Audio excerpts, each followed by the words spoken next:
I never thought standing next to my daughter-in-law in the Givenchy section of Lenox Square would end with the floor dropping out beneath us. It was Halloween. The lights inside Bloomingdale's sparkled like a movie set, reflections bouncing off perfume bottles and mirrored shelves. Simone stood in her stilettos, velvet pantsuit, clinging too tight for someone who had just called me Mom 2 weeks ago, for the first time since marrying my son. Marcus's voice buzzed through her AirPods on speaker.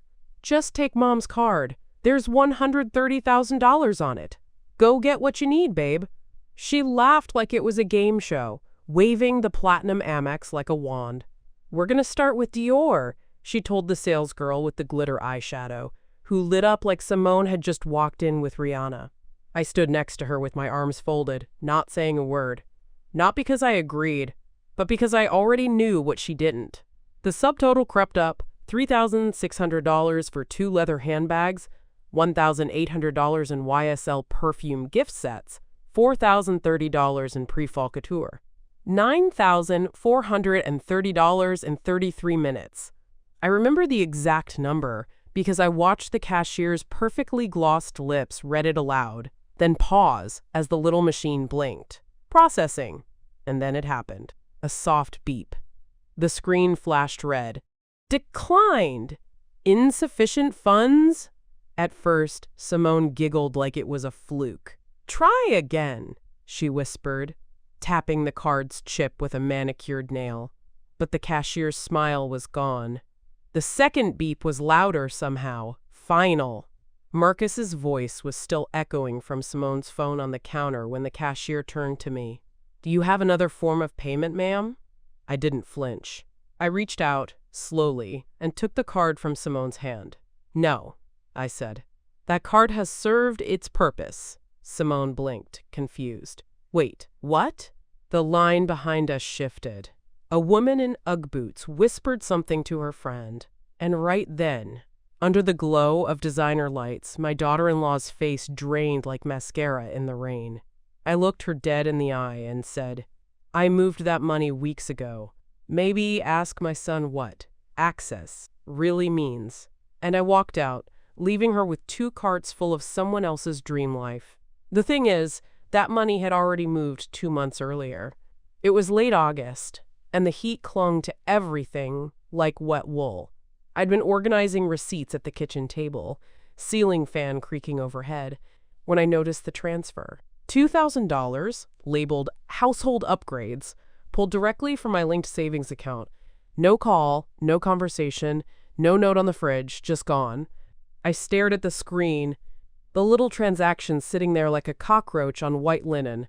Marcus and I had a system, or at least I thought we did. If he needed something, he called. If it was urgent, he'd text. That was our agreement after I added him to the emergency access list 2 years ago, when his startup was floundering and he couldn't cover rent for that high-rise in Midtown. I thought I was helping. I told myself it was temporary. But nothing about household upgrades felt temporary. And when I asked him about it, casually one afternoon while we were parked outside Fellini's, waiting on 2 slices and a Caesar salad, he said, "Oh yeah, Simone got some shelves or lighting or something. You said we could dip in if we needed to, remember?" No. I remembered saying emergency. I remembered the night he called, voice cracking, saying he didn't want to tell Simone they might lose the lease. I remembered bailing them out of a $3,800 deficit and paying for a lawyer when the HOA tried to fine them over noise complaints. But nowhere in that memory did I hear myself say, "Sure, treat my retirement like a joint checking account." That same night in August, I stayed up until nearly 2 a.m., clicking through every statement. Grocery bills, rent payments, flights, luxury boutique names I didn't recognize, Vintilux, Maison Falco, something in French that rang up for $1,780. And just like that, I was done pretending it was nothing. The next morning, while Simone posted vacation photos from Cabo on Instagram, I walked down to the Wells Fargo branch on Cascade.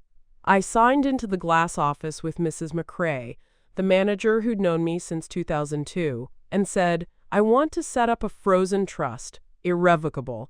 I want to lock $130,000 and seal it from all external access, including family. She didn't blink, just nodded and printed the forms. And that's when I began pulling the drawbridge up, quietly, methodically, and without another word to Marcus. Labor Day came with that kind of syrupy Georgia heat that sticks to your skin and slows every conversation. Simone had picked the place, sweet maple, Buckhead, corner booth by the window. The kind of brunch spot where the mimosas came with lavender sprigs and the pancakes looked too perfect to eat. I remember the sunlight bouncing off the gold rim of her glass when she said it. Old folks are just so generous sometimes, aren't they? The table laughed, though the only people at it were her, Marcus, and me. She said it like a compliment, like she was describing a cute habit of harmless retirees. Marcus smiled thinly, eyes never leaving the phone he was scrolling. He was pretending to check fantasy football scores, but I could see the reflection of his banking app in his sunglasses. That quiet flick of his thumb, the nervous swallow. It said everything. I cut into my omelet, forced a laugh, and said, "Generosity is not the same as carelessness, baby." Simone's smile froze, then melted into one of those diplomatic grins you see on TV anchors. "Oh, I didn't mean you, Mama Porter. You're smart. We know that." I wanted to believe she meant it. I wanted to. But beneath the brunch chatter and the clink of glasses, I felt the current shift, something transactional humming under the laughter. Later that evening, back in my townhouse off Cascade Road, I checked my Amex dashboard just out of instinct. And there it was. $7,200 to Vinta Luxe Interiors, time-stamped 11:42 a.m. That was exactly halfway through brunch, right when Simone had excused herself to make a quick call. The description read, "Custom furniture installation." I clicked to the merchant website. Imported marble coffee tables, velvet headboards, and chandelier fixtures shaped like halos. Luxury for people allergic to limits. I leaned back in my chair, staring at the number on the screen, my own reflection in the laptop monitor. $7,200. On furniture. Using my card. While they sipped orange juice mixed with champagne I had paid for, the anger wasn't loud. It was cold, efficient. The kind that sharpens rather than shakes. I printed the statement, folded it neatly, and slid it into a manila envelope I kept for records. My hand didn't tremble. They thought I was still financing their dreams. What they didn't know was, I was documenting every receipt of my awakening. By mid-September, the pattern had hardened like dried paint. Hard to scrub, even harder to ignore. I sat cross-legged on the living room rug, sorting receipts by hand because I no longer trusted screens to show the full story. I'd stopped waiting for apologies. Now I was building a timeline.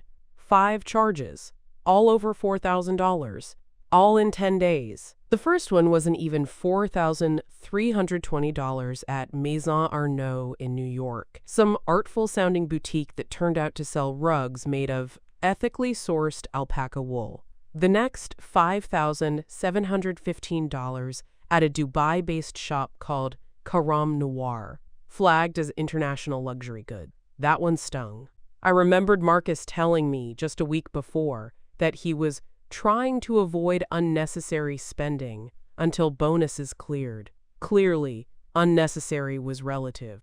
Another transaction, $4,100, was charged to a place named Opus Botanica in San Francisco, specializing in something called vertical garden installations. I didn't even bother asking what a vertical garden was. I could guess. A $4,000 wall of plants no one waters after the 3rd week. I waited until Sunday to say something. I knew Marcus would come by then. Simone had a standing Pilates class, and he always needed a quiet place with fast Wi-Fi and a stocked fridge. He walked in like he always did, kissed me on the cheek, mumbled, "Hey, Ma," dropped his laptop bag at the counter. But this time, I didn't make coffee. I didn't slice mango or pull out the good butter. I handed him the printout and said nothing.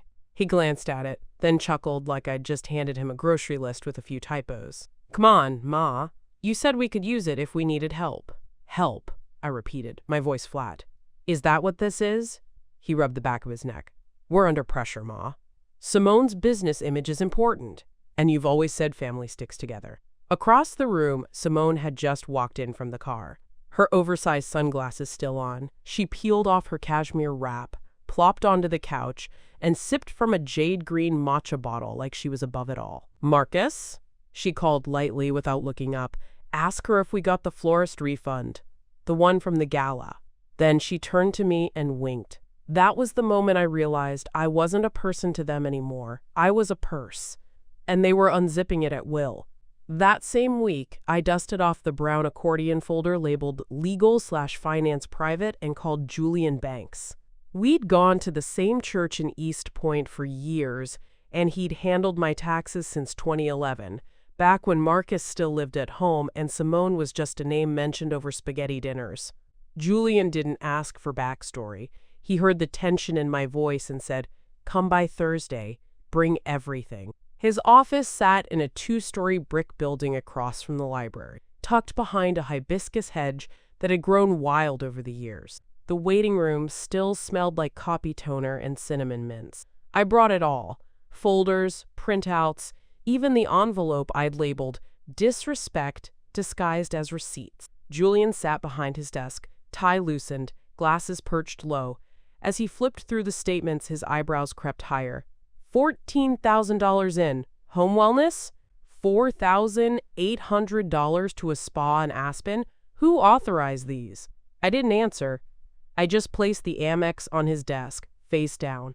He nodded, then got up and pulled a thin folder marked Special Safeguards. We went over options, not just limits, but hard stops. Within the hour, Julian initiated a lock withdrawal clause on all 3 accounts, meaning no money could be moved over $200 without a verbal confirmation directly from me via landline. We canceled every auto payment I'd ever set up for Marcus or Simone, from rent transfers to cell phone bills. The last one on the list was the $113 recurring payment to Simone Wellness Club, something I'd assumed was a gym. Julian clicked terminate with satisfaction and said, "We're securing the gates now." I also requested a paper audit of the last 6 months. No summaries, no digital graphs, just printed records, line by line. He promised to have it in a binder by the following Tuesday. By the time I left, it was nearly dark. The trees outside cast long shadows across the sidewalk, and I felt a strange calm walking back to my car. Not peace, exactly. Something firmer, like clicking the final latch on a suitcase before a long trip. Back home, I took off my shoes, made myself a cup of mint tea, and didn't check my phone. I knew there'd be messages. I knew Simone would notice when her Pilates autodraft failed.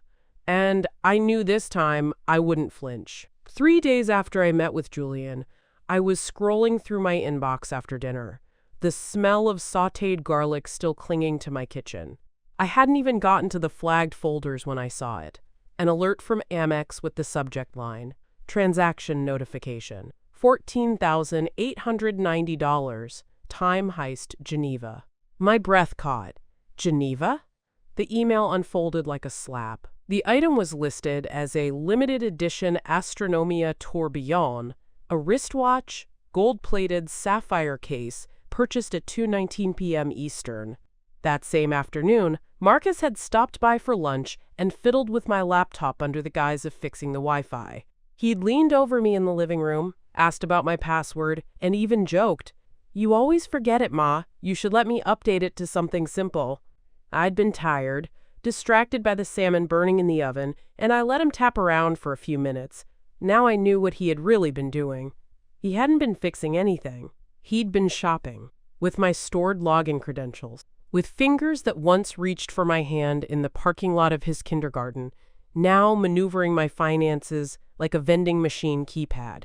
I opened the Amex portal and saw the watch listed in real time, status, pending shipment. Beneath it, the IP address showed a purchase location in Midtown, tagged with my home address as the billing source. My stomach nodded. He had done it all from my couch, in my home, while eating the soup I made. The betrayal felt less like a burn and more like frostbite, quiet, creeping, and permanent. I closed my laptop, stood in the center of my kitchen, and stared at the corner where Marcus's high school photo still hung, cap tilted, eyes wide. That boy was gone. I reopened the laptop and changed every password: banking, credit, utilities, cloud storage. I created a new passcode on the account recovery email and removed all linked devices.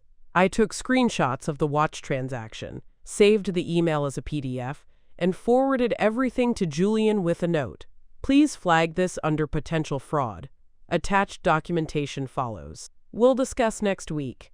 Then I sat down with a pen and spiral notebook and wrote down the time, 2:19 p.m. I circled it 3 times and wrote one word beneath it: evidence. Because when the time came, I wasn't just going to tell what happened, I was going to prove it.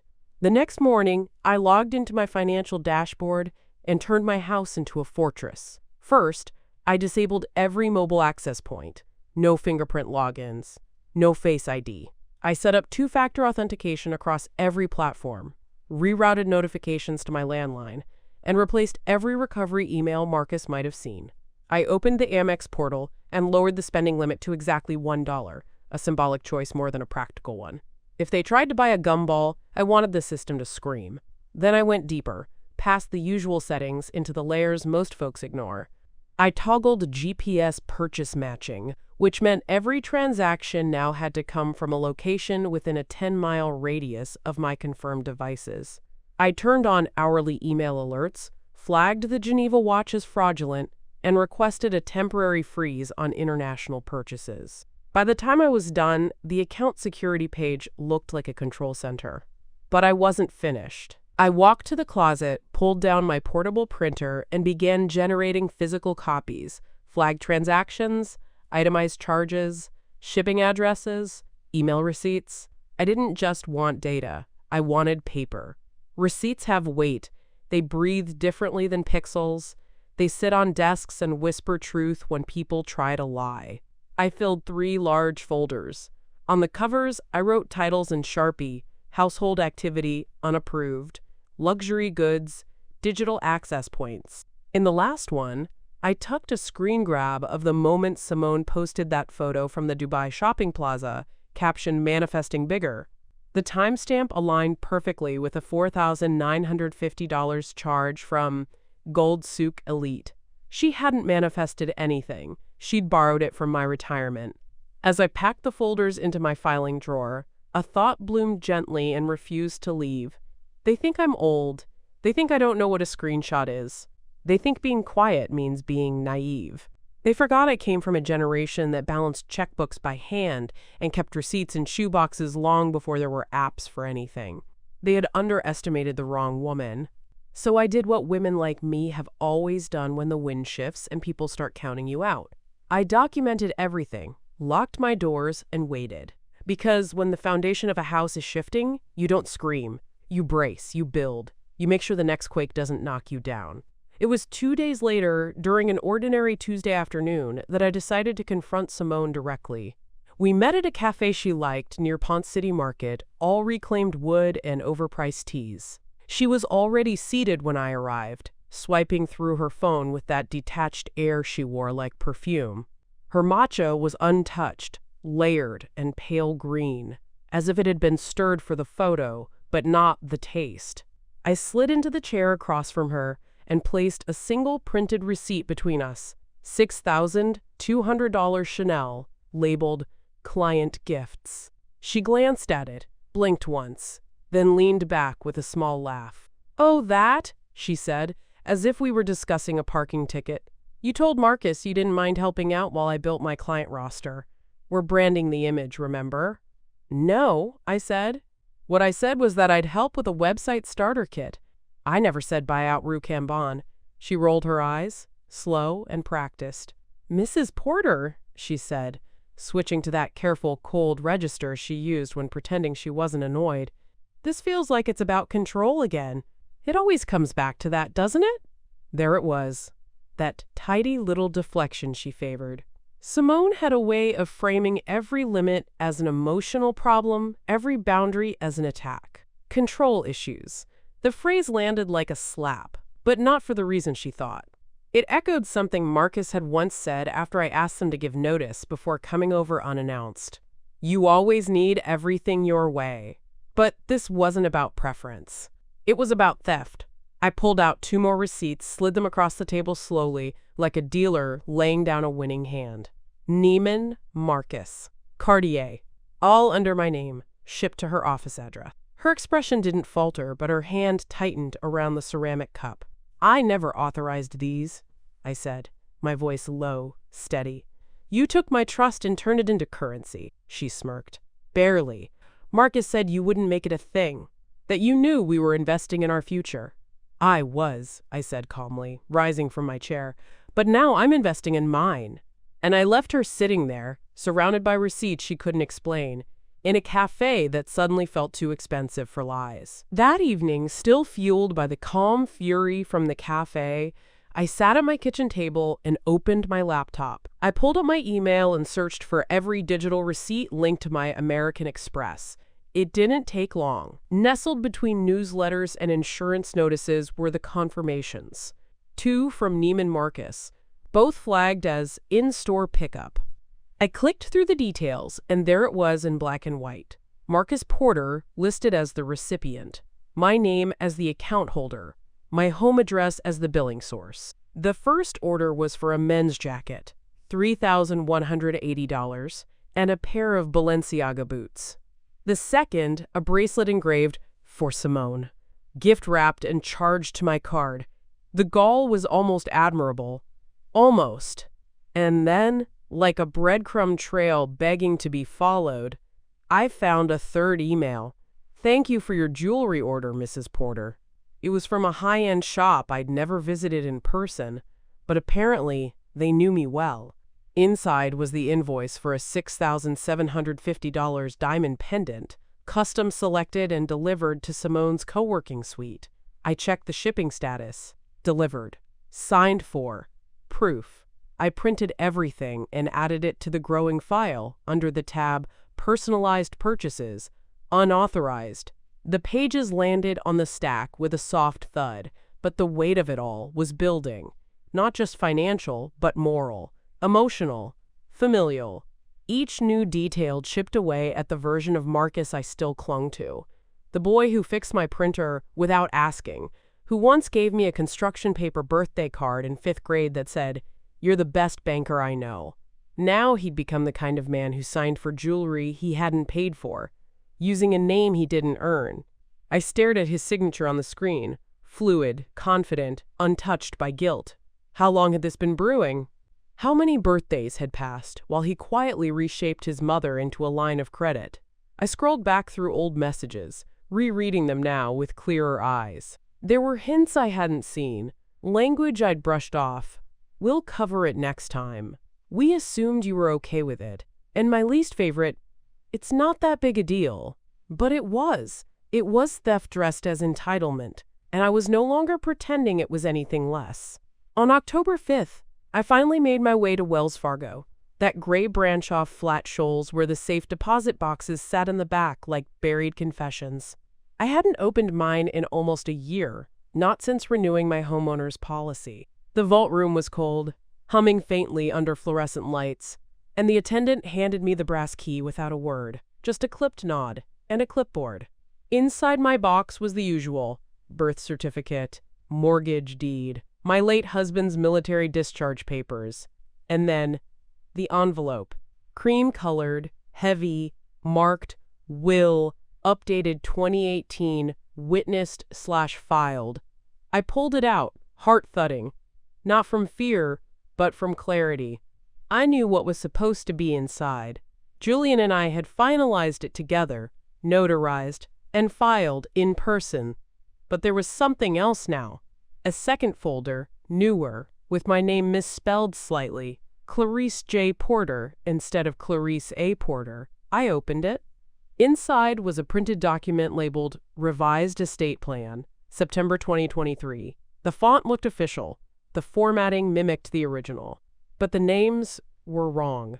Marcus and Simone listed as joint executors. A clause granting unfettered access to all remaining liquid assets for dependents under familial obligation. And the signature, it was mine, or close, but not the same.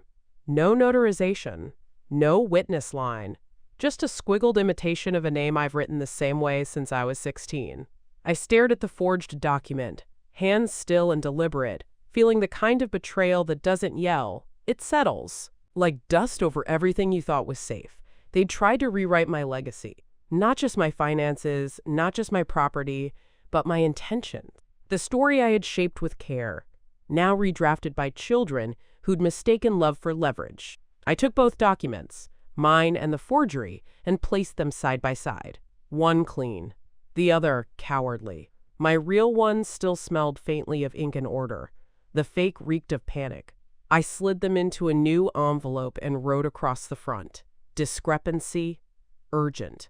Then I called Julian from the parking lot and said, "We have a new problem. I need legal reinforcement." I didn't cry. I didn't shake. But for the first time in my life, I felt the full weight of what it meant to outlive your illusions. Julian was waiting for me that same afternoon when I pulled up to his office, this time with attorney Rashida Coleman seated across from him. I'd called her immediately after leaving Wells Fargo, barely keeping the urgency out of my voice. She'd handled my estate planning in 2018, a brilliant woman with a calm that disarmed even the most combative personalities. When I arrived, she was already flipping through the forged will, her fingers gloved in white cotton to avoid leaving prints. "This is amateur," she said without looking up, "but damaging if left unchecked." I sat down, opened the manila folder with the original documents, and spread everything across the polished oak desk like an offering. She compared each page, font sizes, margins, signature placement, before speaking again. "They didn't just alter the executor," Rashida murmured, pointing at the line about unfettered access. "This clause here essentially bypasses probate. If you'd passed unexpectedly, Marcus and Simone would have had control within days." Julian leaned forward. "That's deliberate, not just opportunistic, premeditated." I nodded. "They wanted to make it look clean, seamless, so no one would question their version of the story." And I realized, in that moment, it wasn't only about the money.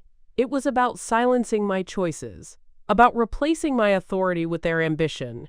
This was the quiet violence of revision, trying to make it so I never said what I meant. Rashida set the documents aside and reached for her briefcase. "We'll draft a reissue today. New notary, new witnesses. You'll assign full authority to an independent trustee. The frozen trust can remain, but we'll separate every asset from their reach. House, accounts, insurance, all of it." "And the old will?" I asked. She smiled, small and knowing. "It'll stay on file, for comparison. The forgery, though." She slid it into a separate envelope, labeled it in ink, "Potential fraudulent instrument client copy. This goes to legal records, quietly for now. But it's evidence." I signed each page without hesitation. By the time we finished, the sun had shifted low against the horizon, casting gold light across Julian's office window. For the first time in weeks, I wasn't just reacting. I was protecting the story I'd written for myself, and making sure no one else ever dared rewrite it again. The days leading up to Halloween were strangely quiet, and that silence did more to exhaust me than any confrontation could have. I slept poorly, waking at odd hours with half-dreams still clinging to my thoughts. Marcus as a boy, handing me dandelions, Simone at my table, laughing at a joke that once felt genuine. I'd never known grief could feel like erosion, slow and exacting. They didn't know what I had found. Not yet, but the distance between us had grown wider by the day, and they felt it too. Marcus texted, "Thinking about you, Ma," followed by a photo of Simone smiling at some art gallery opening. I stared at it for a long time before deleting the message. There was no malice in their smiles, just detachment. That made it worse. I kept replaying old conversations in my head, moments that hadn't raised red flags at the time. The way Marcus asked for, quote, temporary mortgage support, his voice feathered with guilt, but his fingers already expecting the money. The number of times Simone dropped terms like quote to, quote, legacy and long-term alignment, as if my life were a portfolio. Every kindness I gave them had been filed under available assets, not love, not history, leverage. Still, I didn't want revenge, not even now. I wanted honesty. I wanted Marcus to look me in the eye and admit that he knew better. that somewhere inside him, he still recognized the woman who carried him through his darkest seasons without an invoice. I spent those days writing lists. Not the kind with numbers, but memories. What I had paid for. What I had given freely. Not just money, but time, trust, forgiveness. I wrote them down not to tally, but to witness them, to make real what had been invisibly dismissed. I also drafted my own questions, printed them on index cards like flashcards for a hearing no one knew was coming. When did helping become expected? When did love become a line item? And when did you stop believing I was watching? I folded the cards into my coat pocket. Because I had no interest in yelling. What I wanted, what I needed, was for them to hear the truth out loud, in a room where lies didn't echo anymore. On October 29th, I sent out 4 emails with identical subject lines. Family Asset Alignment Session, October 31st, 10 a.m. The recipients were Marcus, Simone, attorney Rashida Coleman, and Julian Banks. I kept the message short, just the date, time, and location. The multipurpose meeting room at the Auburn Avenue Community Center. The same room where I used to run financial literacy workshops after church, back when folks still asked me how I kept my books so clean. There was no explanation, no preamble, just a line that read, "Please bring any documents you believe are relevant." The room I reserved had once been a sanctuary for shared wisdom, wide windows, parquet floors, soft overhead lighting. It smelled faintly of pledge and old paperbacks, and I chose it precisely because of its intimacy. This wasn't a courtroom. It was a table, a space for reckoning, not revenge. I arrived early, dressed in navy slacks and a rust-colored blouse my sister Mavis had mailed from Chicago last year. Not formal, but certain. Rashida was already there, setting up 2 slim binders and a recorder. Julian followed, laptop under one arm, the manila folders from our last meeting tucked under the other. At 9:57, the door opened and in walked Marcus and Simone, on time, dressed like candidates. Marcus wore a tailored blazer and slacks that looked like they'd never seen a wrinkle. Simone floated in behind him in a slate gray pantsuit I recognized instantly from the Chanel invoice. The belt alone had cost more than a month of my pension. They glanced around like it was a conference pitch. No greetings. Just stiff nods and the faint scent of jasmine trailing behind Simone. "What's this about, Ma?" Marcus asked, already pulling out his tablet. Simone smiled with that icy composure she wore best. "I assumed this was just a clarification meeting. We're all aligned, right?" I gestured to the 4 chairs around the table. "Please, sit." They did, reluctantly. Rashida opened her binder. Julian began his screen share. And I reached into my bag and placed 3 items on the table. A folder labeled receipts, a printed timeline, and my original will in a protective sleeve. No raised voices, no chaos, just 4 adults, and a truth that was finally ready to speak without trembling. They entered like executives, confident and polished, but their posture shifted the moment they realized who else was in the room. Simone paused mid-step when she spotted Rashida Coleman. Marcus's eyes darted toward Julian, who was already logging into his spreadsheet. They had expected a conversation. What they walked into looked like a presentation. Simone adjusted her collar, smoothing the fabric as she sat. She reached for her matcha without sipping it, her hand resting lightly on the bottle like it grounded her. Marcus tapped his tablet, but the confidence had faltered. The shine in his eyes dimmed just a touch when Rashida slid a stack of labeled binders across the table. "This won't take long," I said, folding my hands. "But it will be complete." Julian pulled up a projector screen from his laptop. The opening slide read, "Unauthorized transactions, August-October 2023. I watched them read it. No one spoke. He clicked through the slides slowly, each one showing an itemized transaction. Date, time, vendor, amount, shipping confirmation, and, in many cases, digital signatures or pickup IDs. $5,400, Maison Arnaud. $6,200, Chanel client gifts. $14,890, Time Heist, Geneva. It was all there, with hyperlinks and screenshots embedded like jewels. Not opinion, evidence. Simone sat straighter. "This is an invasion of privacy," she said with brittle authority. Julian raised an eyebrow. "It's a financial review of activity from an account you did not own, Mrs. Porter. A card you were never authorized to use." Marcus shifted in his seat. Okay, maybe some things got miscategorized. But we never tried to hide anything." I leaned forward. "No? Then explain this." I slid forward the printed PDF of the forged will, alongside the notarized version Rashida had kept on file. The forged document sat there like an ugly twin, familiar, but deformed. Rashida tapped the corner gently. "This document you submitted in September, Marcus, was unsigned by any legal witness, misspelled in 2 places, and never filed through proper channels. It's not a revision. It's a forgery."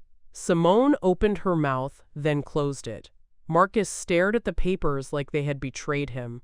Outside, a MARTA bus rumbled past, and the faint hum of mid-morning Atlanta filled the silence. Their plan had dressed itself in confidence.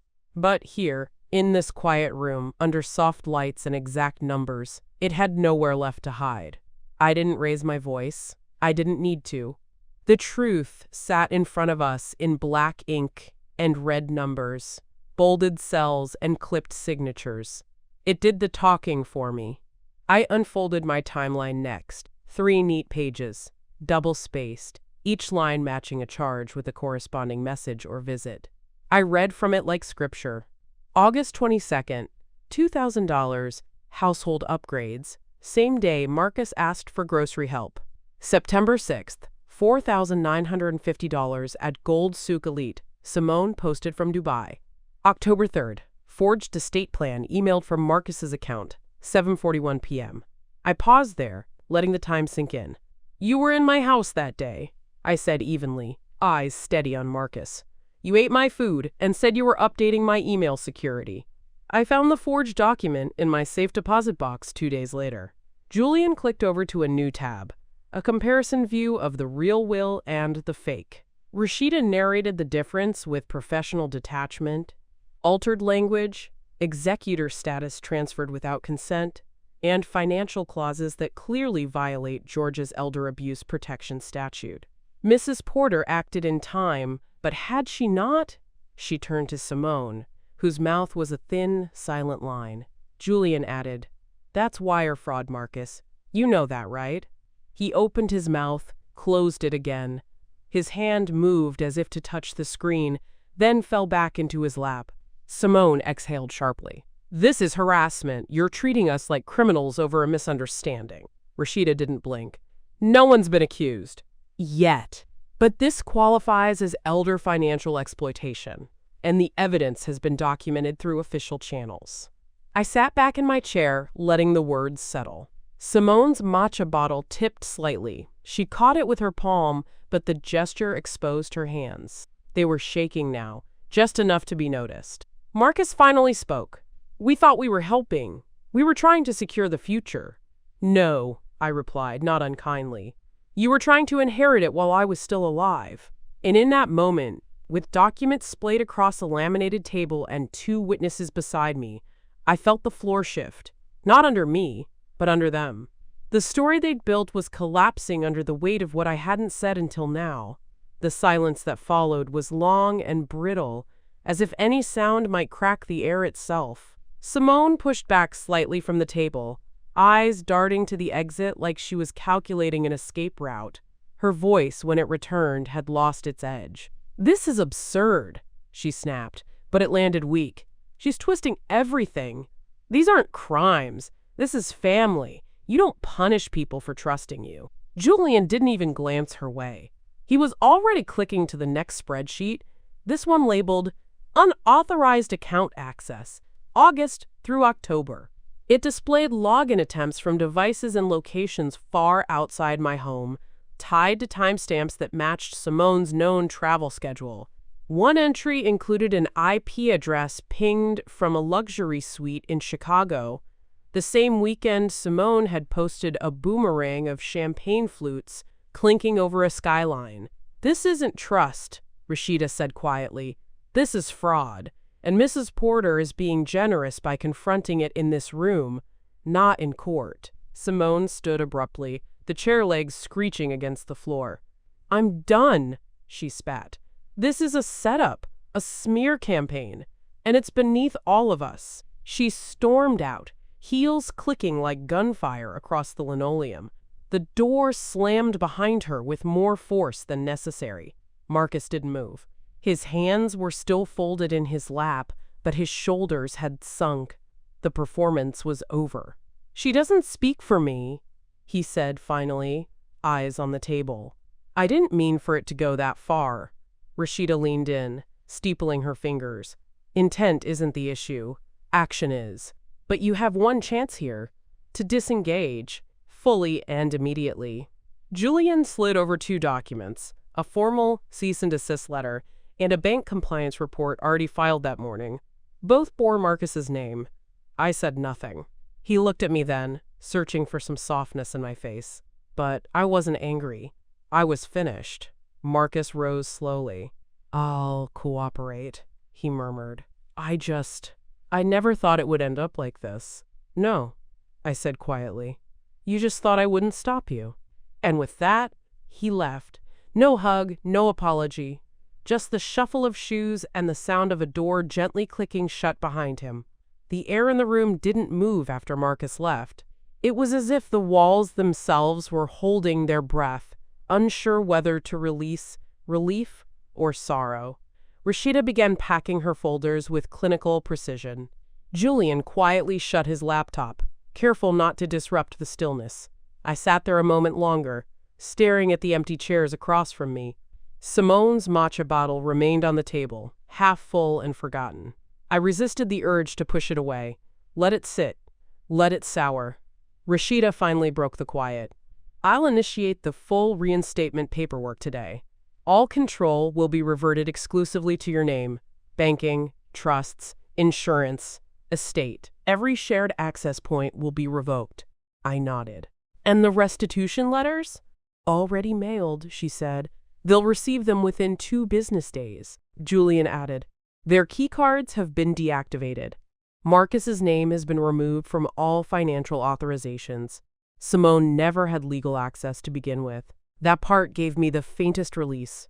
Not satisfaction, just certainty." By the time we left the center, the sky had turned that dusty peach color that only shows up in Atlanta right before sundown. I drove home with the windows cracked, letting the breeze carry away what was left of that morning's tension. It didn't feel like victory. It felt like waking from a long, careful sleep. At the house, I walked through each room, touching things as I passed, not to check for what had changed, but to remind myself of what hadn't. The framed photo of my husband on the mantel, the antique sideboard my grandmother gave me when I turned 50, the quilt on the couch, stitched from fabric scraps of 3 generations. None of it had been taken. None of it would be. My phone buzzed once. A message from Marcus. "I understand. I'll respect your decision. No hard feelings." I deleted it without opening. Sometimes the final boundary isn't rage, it's removal. And they were gone now, at least from my accounts, my documents, my permissions. Whether they'd ever be gone from my heart was another matter, one I'd carry quietly. Like a sealed envelope I no longer had the key to open. But legally, financially, logistically, they were locked out, and I was home. By November 3rd, the last of the paperwork had cleared. Rashida confirmed it over a 3-minute phone call. Final, official, irreversible. My accounts bore only one name again. The estate had been resealed, trusts realigned, beneficiaries updated. No more shared logins. No joint authorizations. No pending inquiries from Marcus or Simone. Julian sent a summary report in a neatly labeled envelope. Post-rectification summary. Porter Clarice A. I placed it in my filing drawer, right beside my birth certificate and the deed to my house.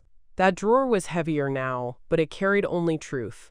I spent the rest of the day moving through the house, not checking for intrusions, but reclaiming the space. I rehung a painting in the hallway I'd taken down months earlier, after Simone called it dated.